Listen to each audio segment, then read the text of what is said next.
Hey guys, welcome back to another video. So this video we're going to talk a little bit more about JSON, what it is and how it works and so forth.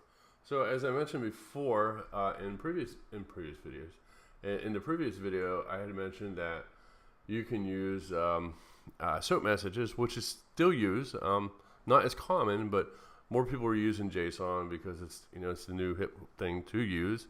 And you'll notice that also that when building phone applications that we're building right now, more people are more common to use this versus something else. So let's get started.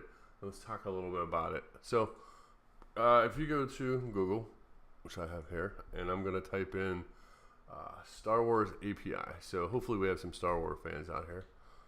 They have an API someone put out there. All right, here it is, Star Wars API swap.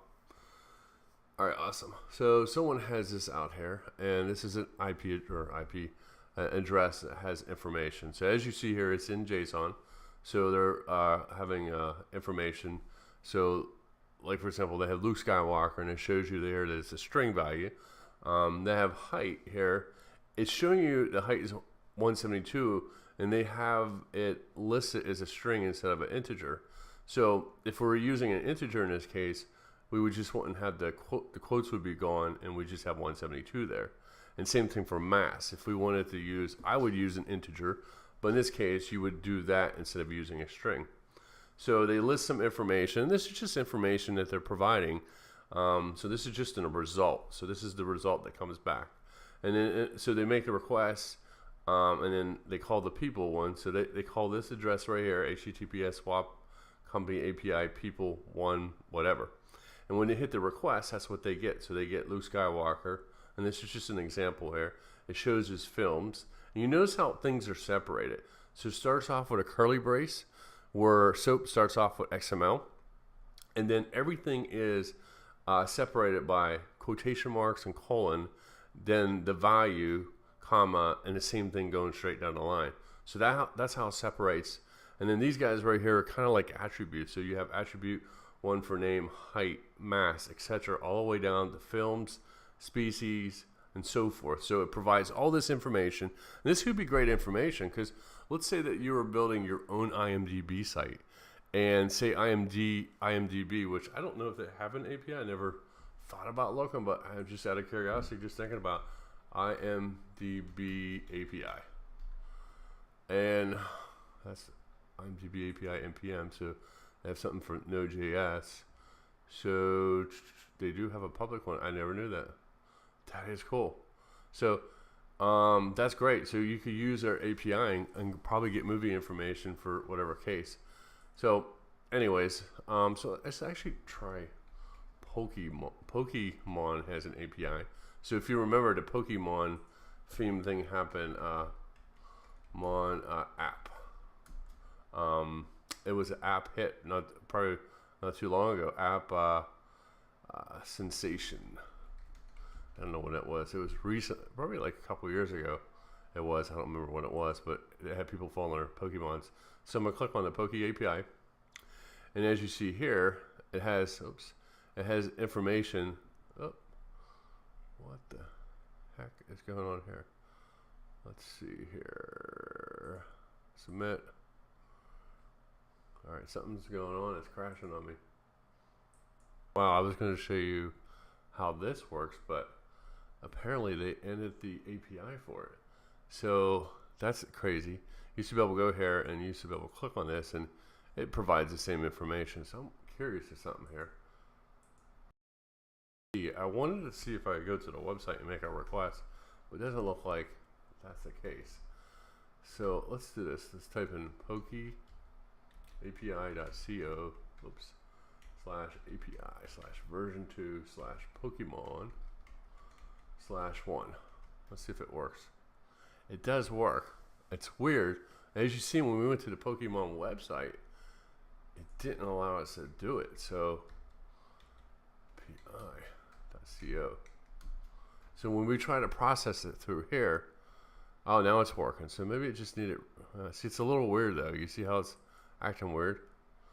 Doesn't know what's going on. So here's an example. The website is having problems on processing it, and as you see here, it says support has ended. But when I go to the website and I go here, it provides information in JSON format how I would expect to receive it. So from this aspect of it, it's working. I could write some coding and pull this information back the way that I want to. But from the website itself, it's not processing. So it's the sensation, whatever was happening has ended, and so now we have this going on. So that's fine. So let's move on. All right. So hopefully you guys are using Chrome browser for this example here. So what I'm gonna do here is close this out, and I'm gonna look up an extension to get a JSON reader. So I'm gonna do Chrome extension JSON reader, something like that. All right, so let's see what we get here. JSON view. I don't know what that is. Maybe I want to do that one or not. Let's add it. I don't know what it is, so let's just add it and see if we get it to work. Add extension has been added. Awesome.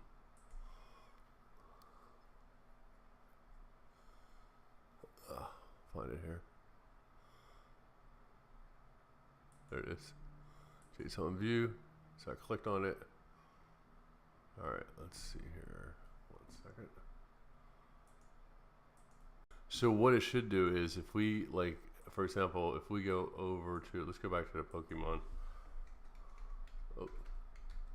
Poke API. So I think, let's see, what did we enter in before we did Poke? Yeah, right here. It should automatically view it, but see, we already had something more. Okay, so it changed what it looked like now. Since it's using the JSON viewer, it made it a little bit different. Before it just was plain text, but now the as you see, since we're using the since we're using the viewer, it's showing us the links, everything. So everything looks like it's better than it was before. So if I click on that, it provides different languages.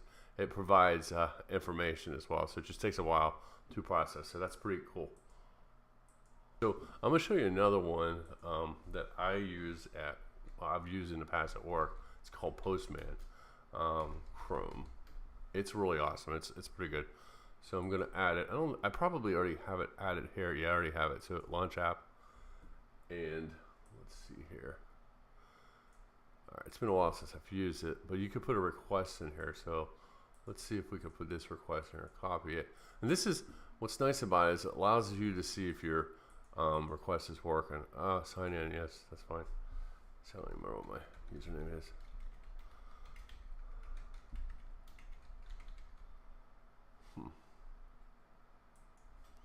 See, I don't even know.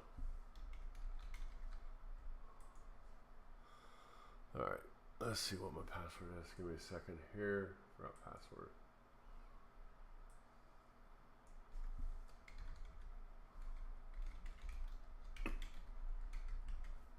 Guess I'm not a bot. Submit. Yes, submit.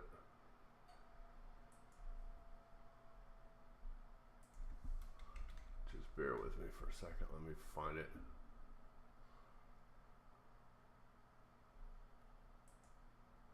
So I was sitting here talking to myself. So I got logged in. So I'm throwing that URL. What the heck happened to it?